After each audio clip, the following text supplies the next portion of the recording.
উত্তরায় মাইলস্টোন স্কুলের ক্লাসরুমের উপর বিমান বিধ্বস্তের ঘটনায় নিহত, দগ্ধ ও আহতের সংখ্যা বাড়ছে।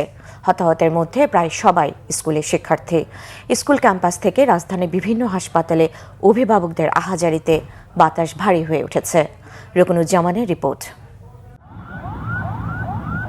বিমান বাহিনীর বিমানটি বিধ্বস্ত হয়ে মাইলস্টোন স্কুলের যে ভবনে এসে পড়ে, সেখানে প্রথম থেকে পঞ্চম শ্রেণীর ক্লাস চলছিল। বিধ্বস্ত বিমানটি তৃতীয় ও চতুর্থ শ্রেণীর ক্লাসরুমের সামনে গিয়ে পড়ে। মুহূর্তে আগুন ধরে যায় ভবনের ওই অংশে, আর ঘণ্টাখানেক পরেই ছুটি হতো তাদের। বাইরে এরই মধ্যে অনেক অভিভাবক এসেছিল আদরের সন্তানকে নিতে। মুহূর্তে তাদের চোখের সামনেই ঘটে এই মর্মান্তিক দুর্ঘটনা। প্রাণহানির খবর আসে সিএমএইচ, কুর্মিটোলা, বার্ন ইনস্টিটিউট ও ঢাকা মেডিকেল থেকে। দগ্ধ হয়েছে 1.5 শতাধিক শিশু। তাদের মধ্যে অনেকের অবস্থাই আশঙ্কাজনক বলে জানিয়েছেন দায়িত্বরত চিকিৎসকরা। গুরুতর আহত যারা রয়েছেন তাদেরকে প্রাথমিক চিকিৎসা দিয়েছি, তারপরে তারা যারা একটু কম আহত তাদেরকে আমরা এখানে রেখে চিকিৎসা দিয়েছি। যারা এই শিশু বাচ্চারা যারা আজকে বিভিন্ন হাসপাতালে চিকিৎসা নিচ্ছে, তাদের জন্য দোয়া করবেন আপনারা।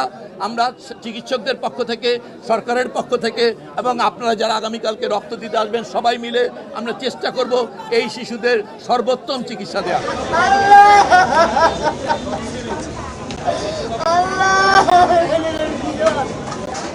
আহতদের ভর্তি করা রাজধানীর সিএমএইচ, কুর্মিটোলা ও ঢাকা মেডিকেলে অনেক অভিভাবকই খুঁজে ফিরছেন আদরের সন্তানকে। আহতদের বিষয়ে জানতে CMH, burn institute, milestone school সহ জরুরি জাতীয় পরিষেবার কয়েকটি হটলাইন চালু করা হয়েছে। কুর্মিটোলা বিমান ঘাঁটি থেকে একটা 6 মিনিটে উড্ডয়ন করে একটা 18 মিনিটে মাইলস্টোন স্কুল অ্যান্ড কলেজের একটি ভবনে বিধ্বস্ত হয় বিমান বাহিনীর এই বিমানটি। F-7 BGI মডেলের এই যুদ্ধ বিমানটি চীনে তৈরি। রুকনুজ্জামান, বাংলাভিশন, ঢাকা।